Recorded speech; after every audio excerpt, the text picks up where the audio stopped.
Hi guys, welcome to logic and levels. Logic and levels में आपका स्वागत है। तो आज हम जिस स्टॉक के बारे में बात करने जा रहे हैं, जिस स्टॉक का एनालिसिस हम करने जा रहे हैं, उसका नाम है भारती एयरटेल। टेलीकॉम सेक्टर का एक बहुत बड़ा जायंट। तो टेलीकॉम सेक्टर में बहुत टाइम से बिल्कुल टेलीकॉम सेक्टर ठंडा पड़ा हुआ था, कोई बड़ा मोमेंटम या कोई अपमूव नहीं था।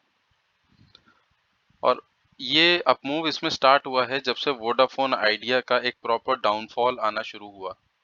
तब से टेलीकॉम सेक्टर में मोमेंटम स्टार्ट हुआ और फिर दो ही जायंट बचते हैं टेलीकॉम सेक्टर के, एक है रिलायंस, एक है एयरटेल। अब एयरटेल में तेजी की एक और रीजन था कि एक तो वही वोडाफोन और आइडिया का डाउनफॉल था, दूसरा था कि सरकार ने इसमें 21,000 करोड़ रुपए के शेयर्स की बाइंग की मंजूरी दे दी थी और उसी की वजह से ये शेयर 600 रुपए से, यहाँ से देखिए 600 रुपए से और 675 रुपए तक सिर्फ 2 दिन में चला गया था, 2 से 3 दिन में। और इतने बड़े अपमूव के बाद इसमें थोड़ा सा ये डाउनफॉल आया यहाँ पर, ये देखिए यहाँ पर एक थोड़ा सा यहाँ पे कंसोलिडेट किया, रेंज में चला, उसके बाद एक हल्का सा डाउनफॉल आया यहाँ तक और फिर यहाँ से एक अपमूव दिया और इसने 675 जो इसका ऑल टाइम हाई था उसको ब्रेक करके और फिर यहाँ पे 680 682 इस लेवल पे इसने अपने आप को होल्ड किया। अब होता क्या है कि इतने बड़े अपमूव के बाद अगर कोई शेयर इतना बड़ा अपमूव देता है, मतलब 2 दिन में ये करीब अगर मैं मेजर करूं इसको तो 600 से 670 475 का मतलब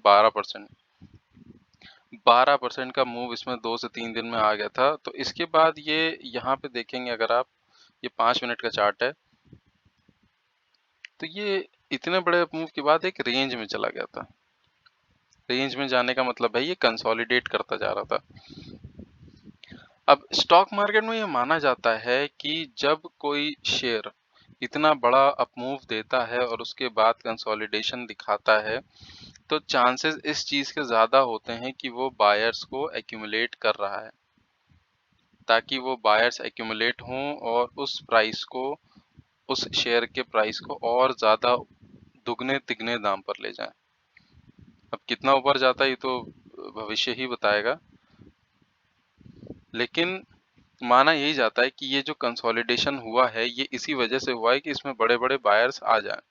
और अगर आप यहाँ पे देखेंगे तो ये मैं बॉक्स हटा देता हूँ, ये जो रेंज बनी थी ये 680 से 670 680 की जो रेंज थी, ये 2 से 3 दिन से फिर से यहाँ पर और एक कंसोलिडेशन हो रहा था और लास्ट ट्रेडिंग सेशन में इसने अपना ये जो 680 का रेजिस्टेंस था उसको ब्रेक किया। ये जो इसका 684 का जो ऑल टाइम हाई था इसको भी ब्रेक किया और अपना एक नया ही ऑल टाइम हाई बना दिया 688 का। अब इसमें क्या पॉसिबिलिटीज बन सकती हैं उसको डिस्कस करते हैं। तो मेरे एनालिसिस के हिसाब से इसमें 2 से 3 सिनेरियो बन के आ रहे हैं। और हाँ, एक बात मैं और आपको बता दूं कि मैं किसी भी स्टॉक में रिकमेंडेशन नहीं देता हूं बाइंग या सेलिंग की, सिर्फ अपने एक्सपीरियंस और नॉलेज के बेसिस पर उसका एनालिसिस करता हूं कि वो उसमें पास्ट में क्या हुआ है, फ्यूचर में क्या हो सकता है, क्या चांसेस हैं। तो उसमें इन्वेस्ट करने से पहले, उसमें बाइंग या सेलिंग करने से पहले आप अपनी एनालिसिस ज़रूर कर लें, अपने फाइनेंशियल एडवाइज़र से ज़रूर सलाह मशवरा ले लें। तो अब मैं बात करता हूँ कि इसमें क्या हो सकता है आगे। तो लास्ट ट्रेडिंग सेशन तो इसके लिए काफ़ी अच्छा गया। अब ये 686 के लेवल के आसपास क्लोज हुआ था। तो इसके बाद जो दूसरा एक साइकोलॉजिकल रेजिस्टेंस जो बन के आता है वो आता है 690 के लेवल पे, यहाँ पर। तो मेरे एनालिसिस के हिसाब से ये हो सकता है कि अगर गैप अप ओपन हुआ तो गैप अप ओपनिंग होने के बाद ये 690 पर ही रेजिस्टेंस फेस करेगा और नीचे इसके पास दो सपोर्ट हैं। एक तो है ये 685 का सपोर्ट और दूसरा है ये 680 का सपोर्ट। इसके नीचे भी हैं ऑफ कोर्स, सपोर्ट है इसके पास, 675 का सपोर्ट है, एक बहुत स्ट्रॉन्ग सपोर्ट है 675 का, लेकिन मुझे लगता नहीं कि ये यहाँ से रिट्रेस होके इतना ज़्यादा नीचे आएगा। बट मुझे ये लगता है कि 690 पे रेजिस्टेंस इसने फेस किया, तो दो सिनेरियो होंगे। एक सिनेरियो में ये यहाँ से यहाँ 685 पे सपोर्ट लेके और वापस 690 की तरफ जाएगा। अगर 690 ये सक्सेसफुली ब्रेक करके इसके ऊपर सस्टेन कर जाता है, तो पॉसिबिलिटी ये होगी कि ये 700 के टारगेट को अचीव कर ले आने वाले ट्रेडिंग सेशन में ही, अगले ट्रेडिंग सेशन में। दूसरी पॉसिबिलिटी ये बनती है कि 690 पर ये रेजिस्टेंस फेस किया इसने, यहाँ पर देखिए 690 इसका साइकोलॉजिकल रेजिस्टेंस है, मतलब 690 एक टारगेट बना के चल रहे हैं लोग, क्योंकि बायर्स को भी पता है कि 700 रुपए का मूव, मतलब 700 रुपए तक, यानी कि 686 से 700 रुपए तक एक दिन में नहीं भाग सकता। अगर भागेगा तो इसका मतलब बहुत ज्यादा, बहुत बड़े बायर्स उसमें आ गए। तो 690 एक साइकोलॉजिकल रेजिस्टेंस बनता है, जिसकी वजह से अगर यहाँ नीचे जाता है, 685 भी अगर ये होल्ड नहीं कर पाता और 680 पे गिरता है, तो 680 पे गिरने के बाद ये अगर सपोर्ट लेता है तो 690 तक जाएगा, और फिर 690 पे जाने के बाद ये पूरा दिन रेंज बाउंड हो जाएगा। मतलब ये यहाँ पे 690 से गिरा, 680 पे सपोर्ट लिया, यहाँ से गिरा, यहाँ पे सपोर्ट लिया, तो पूरा दिन ये 680 690 के बीच में ही रेंज बाउंड रहेगा।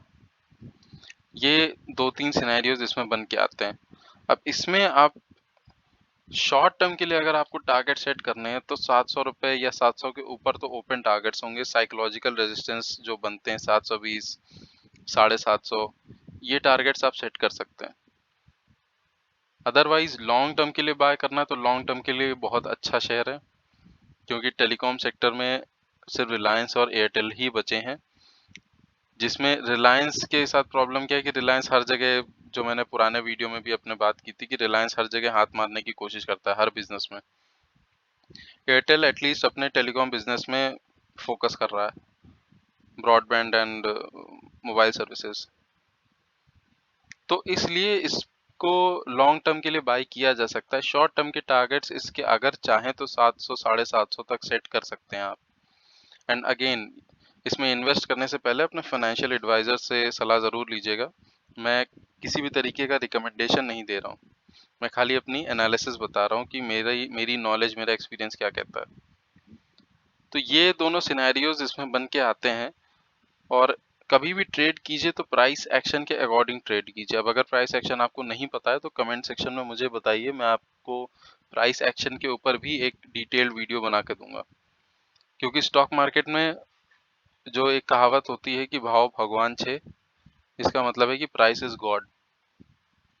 तो प्राइस का मूव जैसे जैसे चल रहा है आप वैसे चलिए। तो ये था एयरटेल का एनालिसिस। अब आपको आगे जिस भी स्टॉक का एनालिसिस चाहिए मुझे कमेंट सेक्शन में बताइएगा, मैं उसके ऊपर डिटेल्ड एनालिसिस करूंगा। And please do like, subscribe and share my channel, and comment in the comment box to let me know which stock you want in future. Thank you. Thank you for watching the video.